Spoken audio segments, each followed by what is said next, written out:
وہ ایک मासूम और भोली भाली लड़की थी। शादी हुई तो माँ का दिन में 2 बार फ़ोन आता।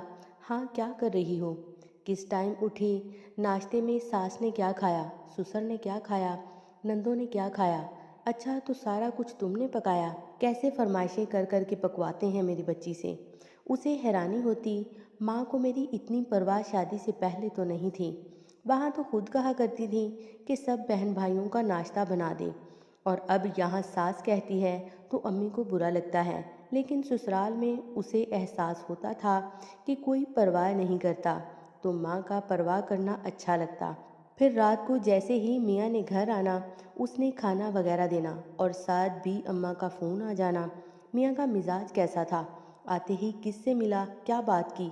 मैं किचन में मसरूफ़ थी तो वो अपनी अम्मी के पास बैठे हुए थे। पागल ना हो तो माँ के साथ अकेला क्यों छोड़ दिया। कितनी बार समझाया है कि जब वो घर आया करे उसके साथ साथ रहा कर। पता नहीं माँ बहनों ने क्या क्या पट्टियाँ पढ़ाई होंगी, तुझे तो अकल ही नहीं आती। वो फिर हैरान कि मैं खाना बनाऊं या मियाँ और उसकी माँ की जासूसी। लेकिन फिर वालदा ने ही हल बताया कि खाना पहले से तैयार कर दिया कर और फिर उन दोनों के पास पास रहा कर। आहिस्ता आहिस्ता वो मियाँ की पहरेदारी करने में ट्रेंड हो गई थी। सास ने माँ के हर वक्त के फ़ोन पर एतराज़ किया तो उसने माँ को बताया। माँ ने अगले ही दिन भाई को लेने भेज दिया कि जाओ बहन को ले आओ। शुरू में 2 हफ्ते रहती, फिर 3 हफ्ते और फिर कई कई महीने माँ के घर गुजारने लगी। उसे माँ के आए 2 हफ्ते हो चुके थे। मियाँ लेने आया हुआ था। वो तैयारी कर रही थी। जब उसका मियाँ थोड़ी देर को उठकर बाहर गया तो उसकी माँ अंदर आई और छोटी से कहा कि दरवाजे में खड़ी हो जाओ। जैसे ही कोई आए तो तब माँ ने उसे फिर से पट्टी पढ़ानी शुरू की। सास कोई काम कहे तो कहना, इस हाल में मुझसे ज़्यादा काम नहीं होता, कमर दर्द का बहाना करके पड़ी रहना, ज़्यादा काम करने की ज़रूरत नहीं। और तुम्हें क्या पड़ी है, नंदों के लिए पकाओ, अपना खुद पका लें, तुम्हारी क्या जिम्मेदारी। इतने में किसी के आने की आवाज़ आई तो माँ ने जल्दी से मौजू बदला।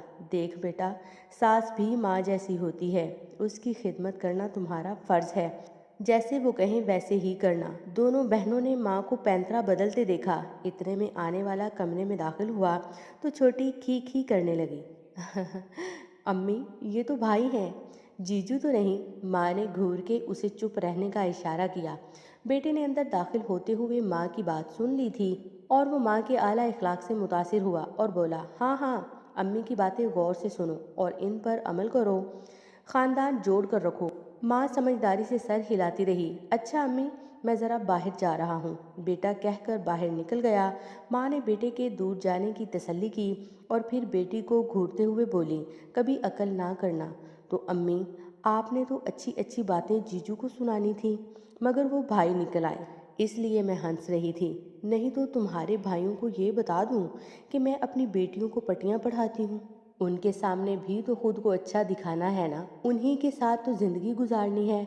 जो कुछ मैं तुम्हारी बहन को सिखाती हूँ तुम भी गौर से सुना करो। कल को तुमने भी ससुराल जाना है। दामाद और बेटियों को सुनाने के लिए सब अच्छी बातें की जाती हैं और तन्हा बेटियों के साथ मिलकर साजिशें तैयार की जाती, नई नई चालों पर गौर होता। बेटी भी बाकायदगी से फ़ोन पर उधर की सारी रिपोर्ट इधर देती रही और आला तरीन मशवरों पर अमल होता रहा। बिलाखिर वो वक्त आ गया जब वो ससुराल से अलग हो गई। अंदर खाते माँ बेटी अपनी स्कीमों की कामयाबी पर जश्न मना रही थी, मगर ऊपर ऊपर सारे ख़ानदान को कहा जा रहा था, माँ बेटे की आपस में नहीं बनी। माँ ने खुद ही कह दिया, अलग रह लो। सारा ससुराल बुरा था और वो अच्छी थी। फ़ोन अब भी चलते थे, पल पल की खबरें अब भी मिलती थीं, मगर सारी साजिशों और चालों के बावजूद अजीब अजीब मसाइल सामने आते रहते थे। माँ का सपना कि बेटी रानी बनकर राज करे, सपना ही रहा। कभी रिस्क, कभी बीमारी, कभी नुकसान, कभी औलाद, किसी न किसी तंगी का रोना चलता ही रहता, क्योंकि रब ने इस दुनिया का निज़ाम ऐसा ही बनाया है। आप अपना बोया काटते ज़रूर हैं, लेकिन हो सकता है वो सूरत बदल के आपके सामने आ जाए और आप समझ ना पाएं। जब इंसान दिल तंग करते हैं तो उनके लिए नेमतों में भी तंगी कर दी जाती है। जब आप हक मारते हैं तो आपका भी कहीं ना कहीं हक मार दिया जाता है, क्योंकि इंसानों से बेहतर चालें चलने वाला और इंसानों की चालों को पलटने वाला मौजूद है। اپنی بیٹیوں کو نفع کے سودے کرنا سکھائیں، خسارے کے نہیں۔